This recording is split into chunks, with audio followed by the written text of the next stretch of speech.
Welcome back, everyone. Ready to dive into another deep dive with us? Always excited to explore something new. What mysteries are we unraveling today? Well, today, we're stepping back in time, all the way to ancient Greece. Oh, ancient Greece. Always a good time for myths and legends. Exactly. And we're tackling a big one, the Minotaur. We're Whoa. using the Minotaur's Wikipedia article to guide us. The Minotaur. Half bull, half human, stuck in a maze. Sounds straightforward enough, right? Yeah, you'd think so. But trust me, there's more to this story than meets the eye. Oh. Even if you think you know the basics, there are so many fascinating layers to uncover. I'm intrigued. Where do we even begin? Well, every good myth needs a beginning. And this one starts with a king, a bull, and a whole lot of divine drama. Ah, the classic recipe for a good story. Lay it on me. So picture this. King Minos of Crete. It's a pretty powerful ruler, right? Right, King Minos, got it. He's offered this magnificent white bull, a gift from Poseidon himself. Poseidon, the god of the sea. Talk about a gift. You'd think he'd be grateful, right? I hope so. But instead of honoring Poseidon, Minos decides to keep the bull for himself. Uh-oh. Never a good idea to anger a god. Especially not Poseidon. You can say that again. Poseidon was known for his temper. And let me tell you, he was not happy about being cheated out of his gift. So what did Poseidon do? Well, he decided to teach Minos a lesson. And not just any lesson. He cursed Minos' wife, Pasiphae, Cursed her. How awful. With what? with an uncontrollable desire for the bull. Wait, what? For the bull? You're kidding. Nope, definitely not kidding. It's one of those you can't make this stuff up kind of myths. That's quite a predicament. I mean, how do you even begin to address that, you know? A queen with a sudden, shall we say, unconventional yearning? Yeah, unconventional is one way to put it. It's where the story takes a turn for the truly bizarre. But it also makes you wonder, doesn't it, about the stories we tell to explain the unexplainable. That's the power of myths, right? They reflect the anxieties and beliefs of the people who created them. Totally. But going back to Pasiphae, she's in a tough spot, Yeah. to say the least. What did she do? I can't even imagine. Well, she turned to the ultimate problem solver of the mythical world, Daedalus, Daedalus, the craftsman, the inventor. Wasn't he the one who built the wings for Icarus? the one and only. Yeah.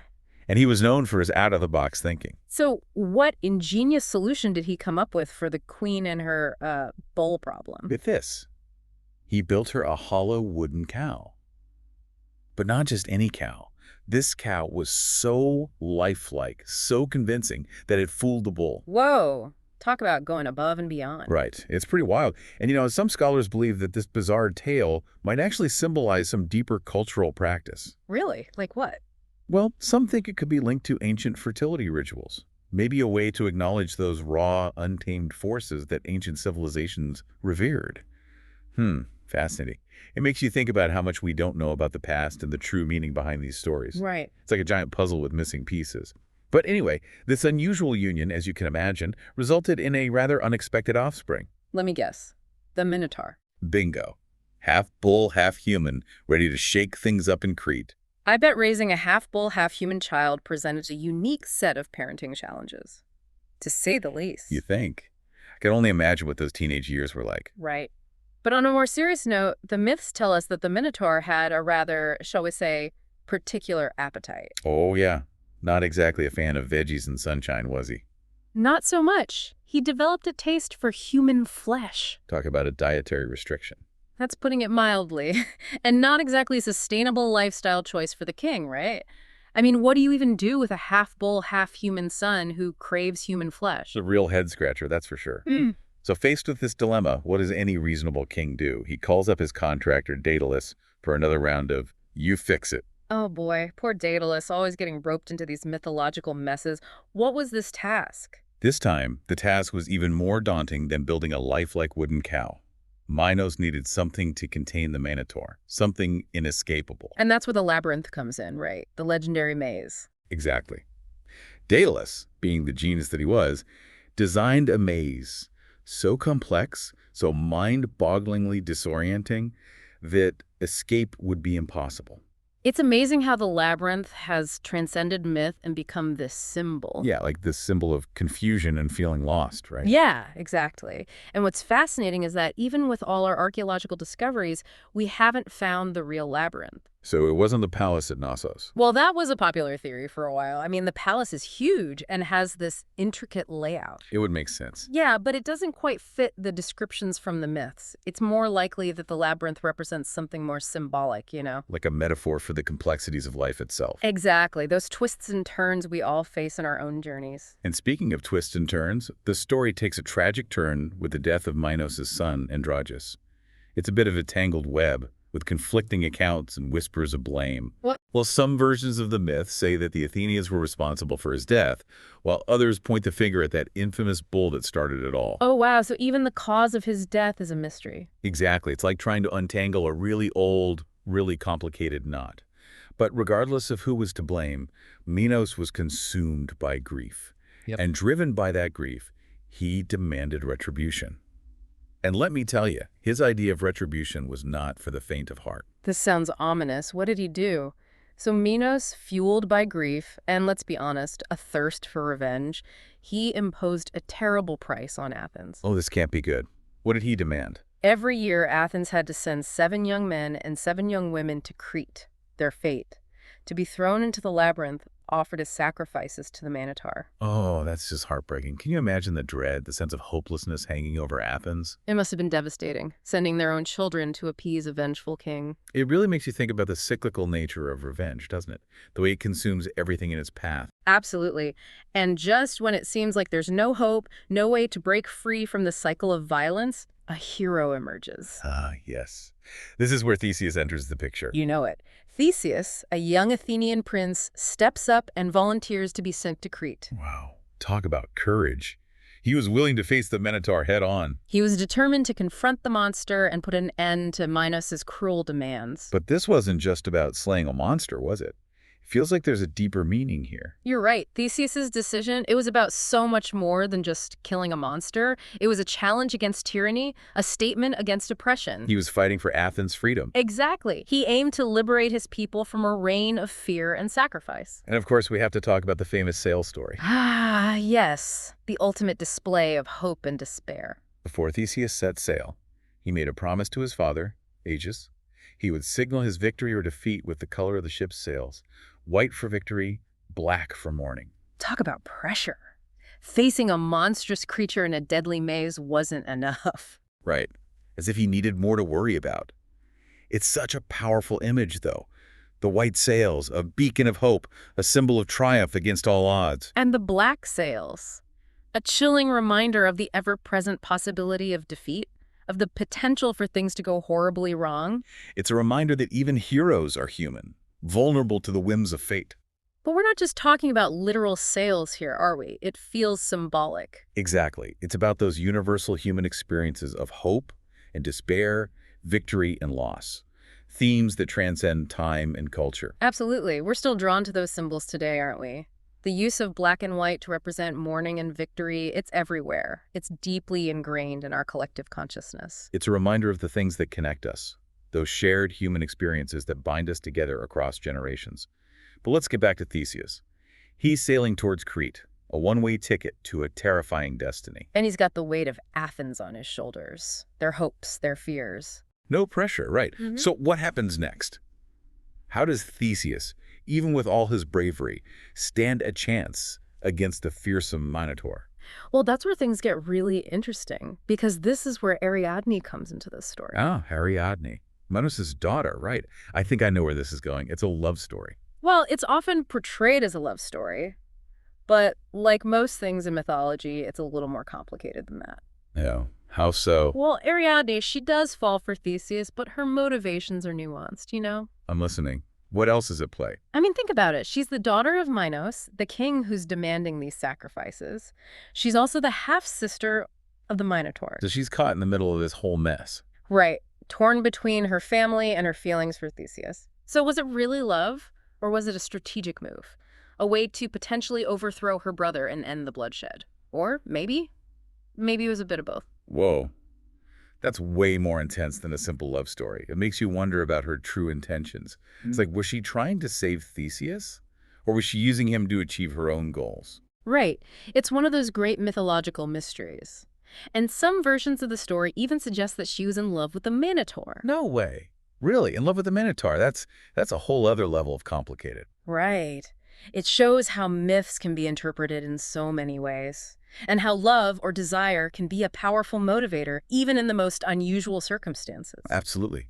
So what happens? Does she help Theseus? I mean, he's going to need all the help he can get if he wants to make it out of that labyrinth alive. She does. Ariadne, she gives Theseus a simple yet ingenious tool that changes everything. Let me guess. A weapon? A magical potion? Some kind of mythical gadget? Nope. It was something far simpler, far more elegant. A ball of thread. A ball of thread. Seriously. That's right. But don't underestimate the power of a simple solution. I guess sometimes the simplest tools are the most effective. But how does a ball of thread help you navigate a deadly maze? Well, she told Theseus to tie one end of the thread to the entrance of the labyrinth and unravel it as he went deeper into the maze. That way, no matter how lost he got, he could always find his way back by following the thread. Brilliant. Low-tech solutions for the win.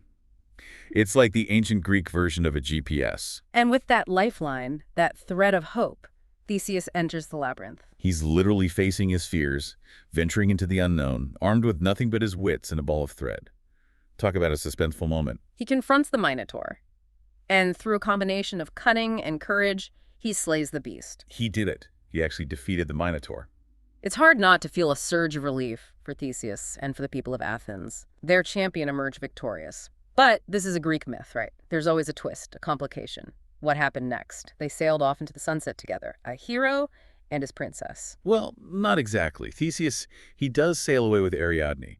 But on the island of Naxos, he leaves her stranded there, abandoned. Oh no, he left her behind after everything she did to help him. That's harsh. What was he thinking? It's a brutal act, no doubt, and there's debate about why he did it. Some say it was an act of cruelty, a betrayal of her trust. Others argue that it was a matter of fate, that the gods intervened. Or maybe it was just a reflection of the times. Their ideas about love and loyalty were probably quite different from ours. Exactly. We can't impose our modern sensibilities on the myths of ancient Greece. Their values, their beliefs were different, which makes it even more intriguing to try to understand them, don't you think? Absolutely. But poor Ariadne, abandoned on an island after helping to slay a monster. Talk about a rough day. But hold on, we can't forget about Theseus's dad. He promised to signal his victory or defeat with the sails, remember? Oh no, you're right. This can't be good. What happened? Well, in all the chaos of escaping the labyrinth and sailing away, Theseus, he forgets to change the sails from black to white. Oh no, you mean? Yeah. Eggs, he's waiting on the cliffs, anxiously watching for his son's return. And when he sees the ship approaching with black sails... He thinks Theseus is dead. Exactly. Overcome with grief, believing his son to be lost, Aegeus throws himself into the sea. That's so tragic. He sacrificed himself over a misunderstanding. I know. It just goes to show that even in victory, even when we think we've outsmarted fate, there can be unintended consequences. And those consequences can be heartbreaking. It's a poignant reminder, isn't it, that sometimes even our greatest victories can be overshadowed by sorrow. Life, even in myths, it's rarely straightforward. It's certainly a story full of twists and turns. But for all the tragedy that surrounds him, that Minotaur, he's a captivating figure, don't you think? Oh, absolutely. He's one of those mythical figures that just sticks with you. And there's so much debate about what he represents. Our trusty Wikipedia article, it actually mentions several different interpretations. Oh yeah, the Minotaur has been viewed through so many lenses over the centuries. Some scholars, they see him as a representation of the sun god, connecting him to ancient rituals and beliefs about the cycles of nature. The sun god. That's a new one for me. I've never heard that interpretation before. It's pretty fascinating, right? And then there are others who link him to the Phoenician god Baal Moloch, which gets into this whole idea of cultural exchange and how different traditions influence each other. It's amazing how one mythical figure can embody such a wide range of ideas and beliefs. It really speaks to the power of myth, doesn't it? These stories, they act as a canvas, a way for us to project our own fears, our desires, our attempts to make sense of the world. And that projection, that interpretation, it continues even today, right? I mean, the Minotaur still pops up in art and literature. Oh, absolutely. Picasso, for example, he was completely drawn to the Minotaur. The Minotaur appears in several of his works. Really? I didn't know that about Picasso. Yeah. What did the Minotaur represent for him? Well, for Picasso, the Minotaur often symbolized those primal instincts within us, that struggle between our human side and our more animalistic urges. It's like this timeless battle that's raged within us for, well, probably as long as we've existed. Makes you think about the monsters we all carry within ourselves. Oh, exactly, those darker impulses we have to confront.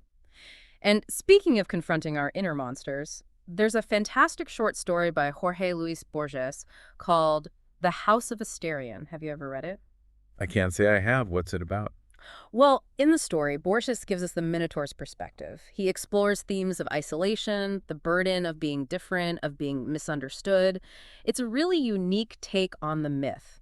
And it makes you wonder if the Minotaur was really a monster or just a victim of circumstance, a prisoner of his own nature. Wow, that does sound like a fascinating read. You have to check that out. But it's not just the Minotaur himself who's captured our imaginations for centuries.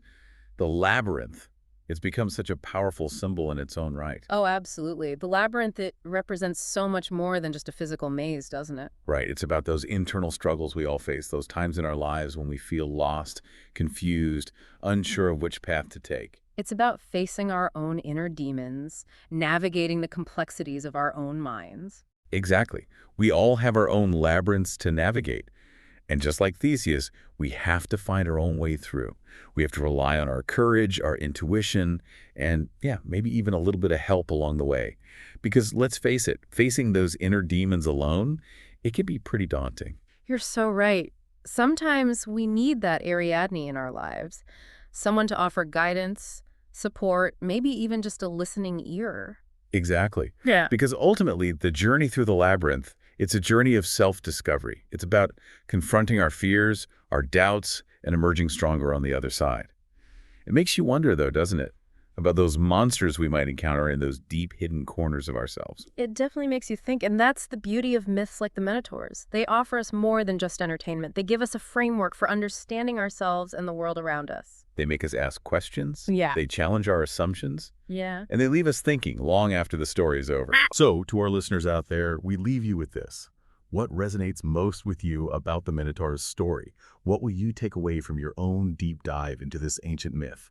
Keep exploring those questions. Keep searching for answers. And until next time, happy listening.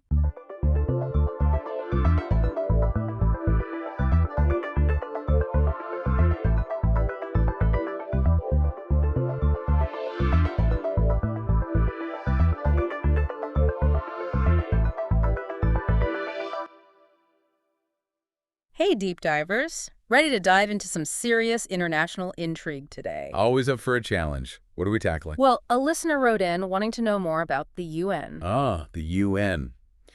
An organization with, shall we say, a colorful history. Yeah. Lots to unpack there. You got that right. We're talking origins, evolutions, controversies, the whole shebang. And let me tell you, even just digging into the background for this deep dive, I was like, wait, what? Seriously? Yeah, it's not exactly common knowledge, but the UN, for all its flaws, was never really meant to be the first attempt at this whole global peace thing. Hold on.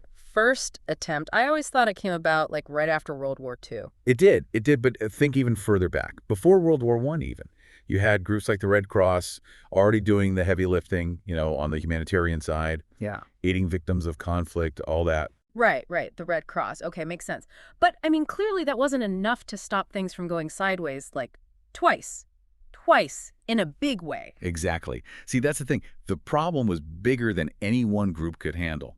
Late 19th, early 20th century, it was a recipe for disaster. Right. Nationalism, empires, alliances, all shifting like crazy.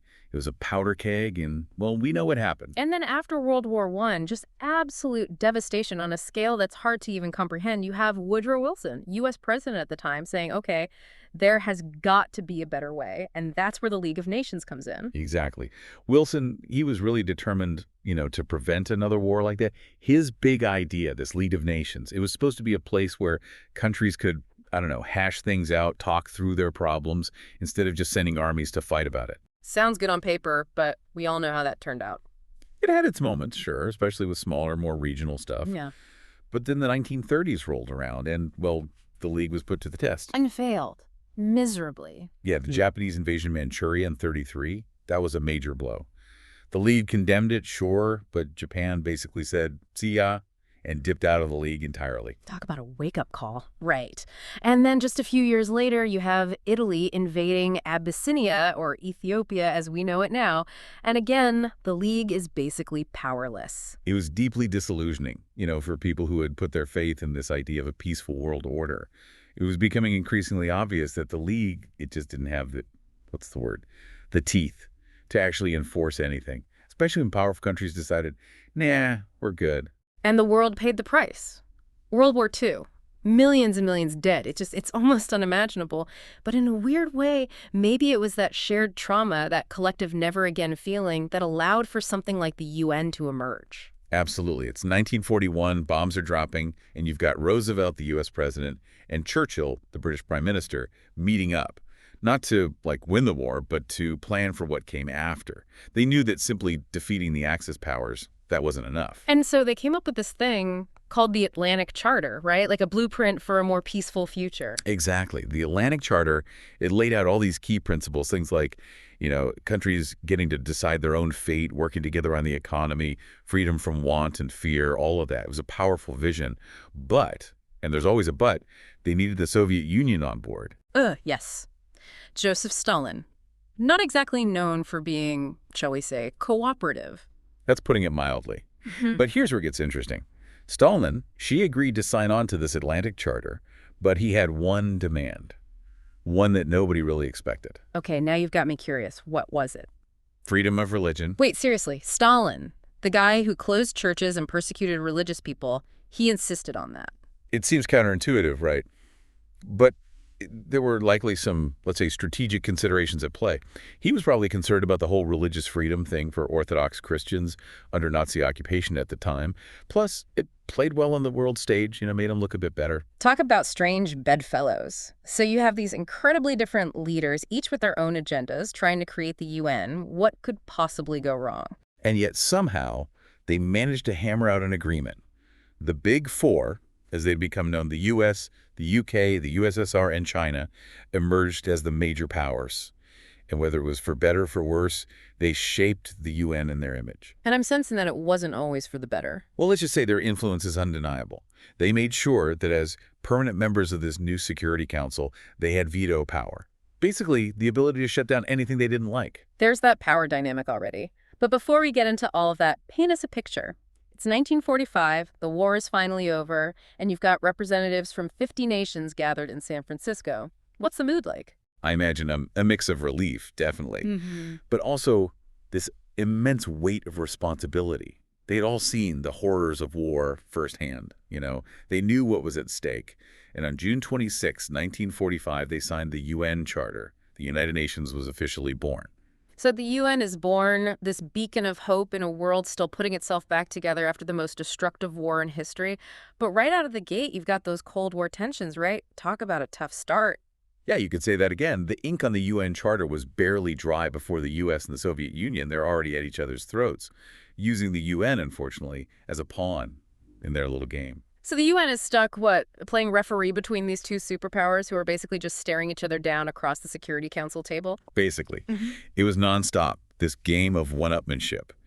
Each superpower trying to use the UN to get their way. And when they didn't, well, that's what those veto powers were for. Just brought the whole system to a screeching halt.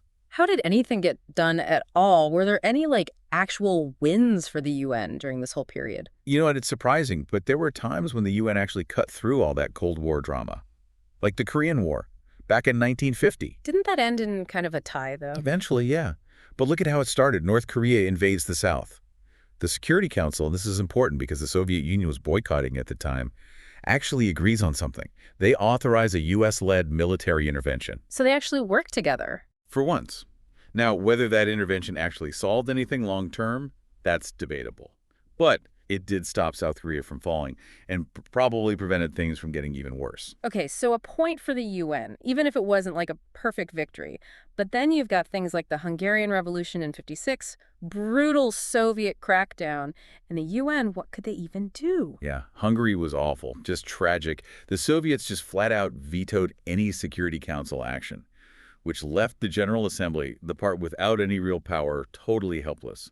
It really highlighted the limits of the UN's power, especially when you had a permanent member involved. It's like every time the UN took a step forward, the Cold War yanked it 2 steps back. Pretty much sums it up. Hmm. And as if that wasn't enough, in the middle of all this, you have the whole Israel-Palestine conflict blowing up in 1947. And the UN wades right into that one. Well, it wasn't just wading in. The UN was instrumental in the creation of Israel. They passed a resolution that divided Palestine into 2 states, one Jewish, one Arab. And that went well. It was an attempt, to find a solution, but it created a whole new set of problems that are, well, still going on today. That's putting it lightly. I mean, the UN's role in the whole Israeli-Palestinian conflict, that's one of the most controversial things they've ever been involved in. It is, but it also shows how the UN, it's not this, all-powerful entity. It's subject to the same global forces as everyone else. Right. And speaking of those forces, the whole decolonization movement, that must have thrown another wrench in the works. You said it. You certainly have dozens of newly independent countries joining the UN, all with their own needs and demands. So the UN went from being this club of mostly Europe and the US to a truly global organization. That had to be a shock to the system. It was a huge adjustment.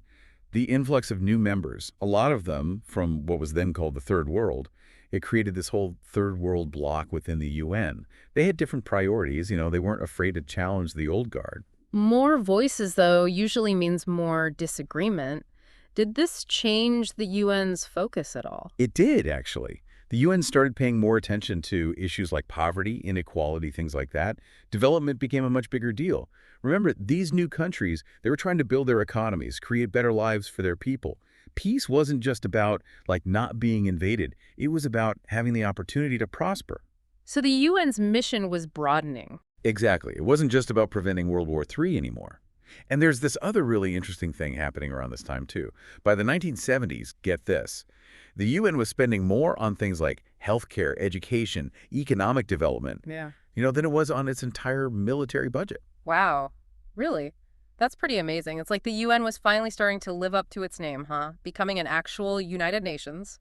There was a sense of hope, that things were moving in the right direction. But the world, it always has a way of throwing curveballs. Okay, deep divers, picture it.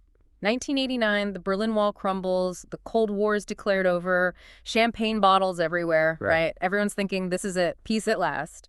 But for the UN, seems like one set of problems just morphed into another. Yeah, the fall of the Soviet Union is a huge deal, obviously. But it also shook things up globally. The U.S. is suddenly the only superpower left on the block, and the UN, well, they're free from that Cold War gridlock, but now what? So is that good or bad? They're free to, actually do stuff now, right? It's complicated. On the one hand, the UN, they're sending peacekeepers all over the place, more conflicts than ever before. And there were some real successes. Namibia, for example, helped oversee their transition to independence, and Cambodia helped rebuild after that whole Khmer Rouge nightmare. So they actually brought some peace to those places. But then there's those other stories, right? The ones that didn't go so well, Somalia, Rwanda. Yeah, those are dark times. Really raised questions about, how effective the UN could really be. Somalia, for example, they went in with the best of intentions, humanitarian aid, all that, but then they got sucked into fighting local warlords, and then, well, you've seen Black Hawk Down. Not exactly a glowing endorsement of UN peacekeeping. No, it really showed how, even when you're trying to do the right thing, local situations, they can be incredibly complex. And military intervention, well, it has its limits. Definitely. And then Rwanda, 1994. The UN is there, but they're totally outmatched. Genocide happens right under their noses. It's a tough one to stomach, A honestly. huge tragedy. And a stark reminder that sometimes peacekeeping is just too little too late. So the UN is dealing with the legacy of its failures, trying to adapt to this new world order, and then 9/11 happens. Talk about a game changer. 9/11 changed everything. The U.S. launches the war on terror, and the UN, well, they're thrust right back into this mix of international politics and conflict. And they're struggling to figure out how they fit in, right, with this whole new kind of war. It was a difficult time. The U.S. invasion of Afghanistan, it wasn't exactly UN approved, and the UN's role in the aftermath, well, that was murky at best. And then, of course, the Iraq War, which, again, no UN blessing for that one. Yeah, the Iraq War really strained things, eroded a lot of trust in the UN. I mean, here you have a powerful country just deciding to go it alone, international law be damned. It raised serious questions about the UN's authority in a world where that kind of thing can happen. So you've got all this stuff happening at once. The Cold War is over, but now there's this new superpower dynamic. Terrorism is on the rise. Climate change is becoming impossible to ignore. Pandemics. The world is more complicated than ever. Can the UN even handle it all? It's the million-dollar question, isn't it? Yeah. They've got their work cut out for them, that's for sure. We've seen how the UN has stumbled, how it's triumphed, and how it sometimes just failed. But for all its flaws, it's still the main place where countries can come together, talk things out, and maybe, just maybe, find a way forward. And maybe that's enough for now, right? The fact that it exists at all. But for you, our listener, this is just the start. What are your thoughts on the UN? What stood out to you? What more do you want to explore? Hit us up on social media. Let's keep this conversation going. We've only scratched the surface here. The UN, it's this fascinating mix of idealism and, well, let's call it what it is, power politics. Can it change with the times? Can it be the force for good the world so desperately needs? I don't have all the answers. And as you ponder those questions, deep divers, here's one last thought to leave you with. We talked about how the UN was shaped by the victors of World War II, right?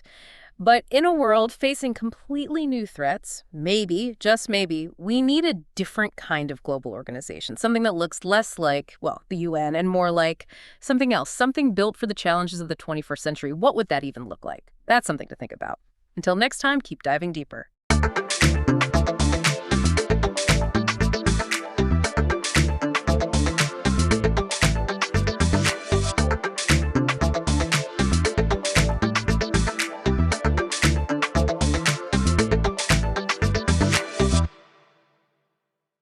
You know, we see the sun every day. Well, most of us anyway.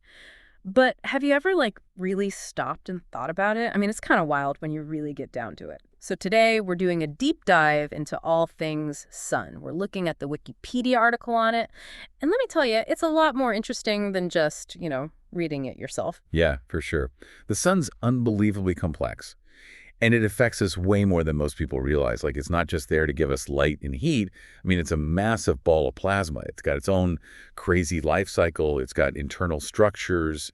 And, it even has, a temper. Okay, so let's break this down a bit. So we all know the sun. It's bright, it's hot, obvious, right? But this Wikipedia article, it says that the sun makes up, get this, 99.86% of the entire solar system's mass. It's wild, isn't it?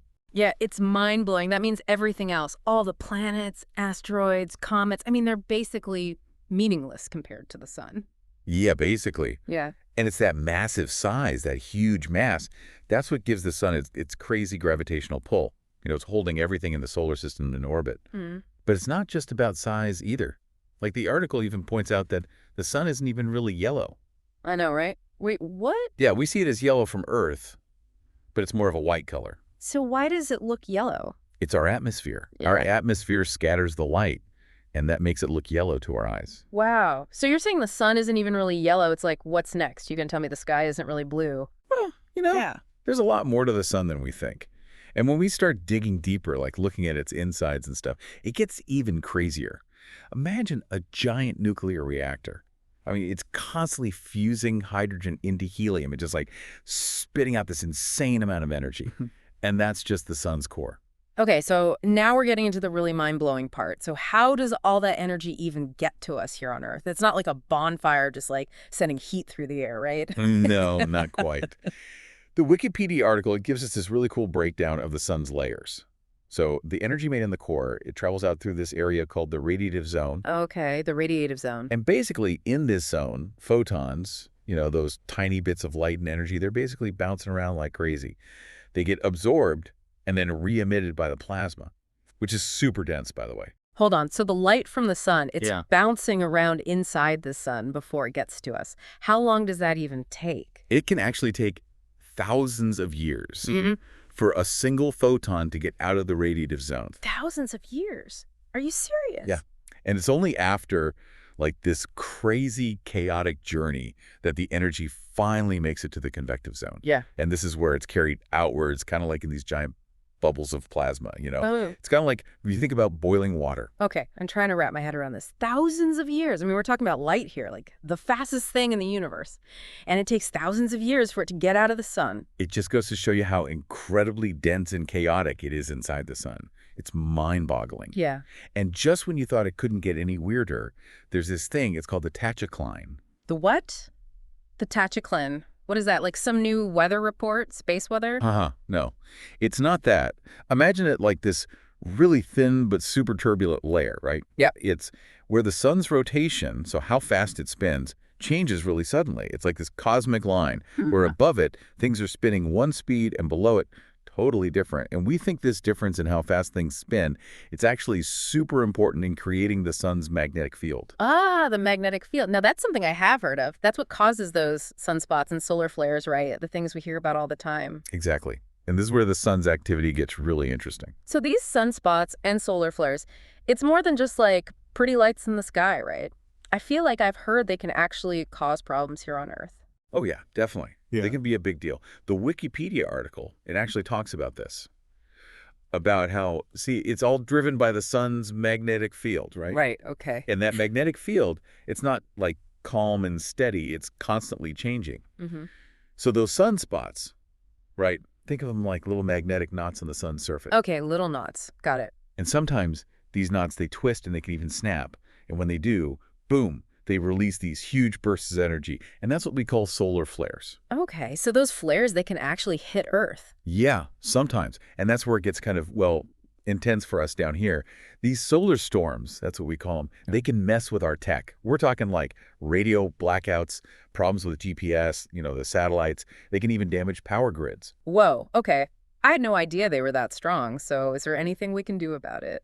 Or are we just kind of stuck dealing with the sun's, what'd you call it, temper tantrums? Well, scientists are always working on it, trying to find ways to predict these solar storms better. Like if we know they're coming, we can get ready. Kind of like, they predict a hurricane, but this is like a space hurricane. Right, okay. A space hurricane. And it actually reminds me of something else really interesting from the Wikipedia article. It talks about the sun's life cycle. Because, the sun, it's not going to be around forever. Wait, what? The sun has an expiration date? Well, it's not like it's suddenly going to disappear one day, Mm-hmm. but it will go through some pretty major changes. See, right now it's busy, right? It's fusing all that hydrogen Yeah. in its core. Right. That's what you were talking about before. Exactly. Yeah. But billions of years from now, all that fuel, it's going to start to run out. Okay, so what happens then? Does it just like switch off? Not quite. When a hydrogen gets low, the core, it starts to shrink. It contracts because of all the gravity, right? Mm-hmm. But here's the thing. When that happens, the outer layers of the sun, they actually expand Mm-hmm. a lot. And the sun, it turns into what we call a red giant. A red giant. Okay, that sounds kind of scary. How big are we talking here? Think of it this way. The sun, it'll get so huge, it'll actually swallow Mercury and Venus completely. Gone. Whoa, are you serious? Okay, that's kind of terrifying. What about Earth? What happens to us? Well, that's the big question, isn't it? We know that the sun will get much bigger. It'll grow bigger than Earth's orbit is now. Right. But whether Earth gets completely swallowed up or if it just gets, scorched to a crisp, that part's still a bit of a mystery. Well, that's reassuring. But either way, it's not great for us down here. No, not really.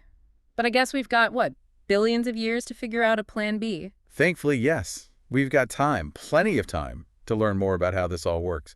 And speaking of learning, the Wikipedia article, it touches on how our understanding of the sun has changed over time. Oh, that's right. We were going to talk about that. Humanity's relationship with the sun. I mean, we went from worshiping it as a god to sending probes to study it up close. That's a pretty big shift. It really is. It's amazing when you think about it, how our perspective has completely changed.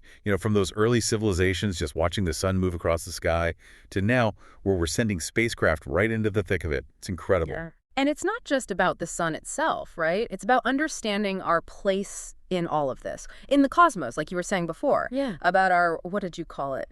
Stellar neighborhood. Yeah, exactly. The source material actually mentions this, that the sun, we're not just out here all alone. We're part of this huge galaxy with tons of other stars, each one with its own, story. So it's like we're at this massive cosmic block party and we're just starting to mingle. So who are our closest neighbors, the ones we should maybe get to know better? Well, the closest star system to us is called Alpha Centauri.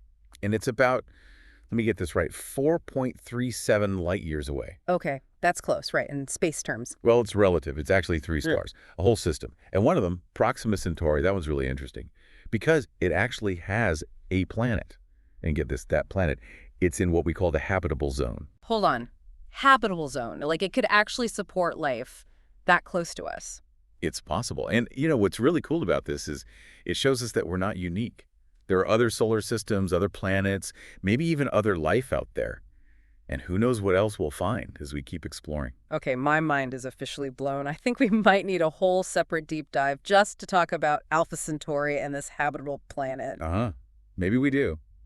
But I think it's safe to say the sun and everything around it's full of surprises, just waiting for us to find them. It's amazing how much is out there to learn about the sun. Right. About its place and everything. But I gotta say, after all this, I'm feeling a little, I don't know, overwhelmed. Like, what would you say are the big takeaways here about the sun? The things everyone should know. Oh, that's a great question. I think the biggest one, the most important thing to remember is that the sun is way more, I don't know, dynamic, complex Yeah. than it seems. It's not just this ball of light just hanging there. It's constantly moving, changing. It's got its own life cycle, all that stuff inside, and even like its own weather patterns that affect us here. It's pretty wild. Yeah, it definitely makes you appreciate it more, that big ball of plasma in the sky. For sure. And another thing, and the article talked about this too, is that as powerful as it is, the sun's resources, they're not unlimited. Like we got a glimpse of the future way out there when the sun runs out of fuel and becomes a red giant. And that changes everything. Yeah, it really makes you think nothing lasts forever, I guess, even the sun. Exactly. And one last thought. It's important to remember what we know about the sun, it's always changing too. You know what I mean? Like what we understand today, it's because people have been studying the sun for centuries. I mean, from looking at it with just their eyes to now sending spacecraft right to it. Yeah. So who knows what we'll discover next, right? That's true. There's always something new to learn. Actually, that makes me think, what other mysteries are out there? Right. It makes you wonder. It really does. Well, hey, before we go, I do have one final thought for our listeners, something to kind of think about. We talked about all those layers of the sun, right? From the core all the way out. So let's say you could send a probe to any one of those layers to get a closer look. Where would you send it? And why? Oh, wow. That's a great question. And a tough one. The sun definitely has a lot of secrets hidden in all those layers. It really does. And on that note, we'll wrap things up. Thanks for joining us for this deep dive. And until next time, keep looking up. Absolutely. Thanks, everyone.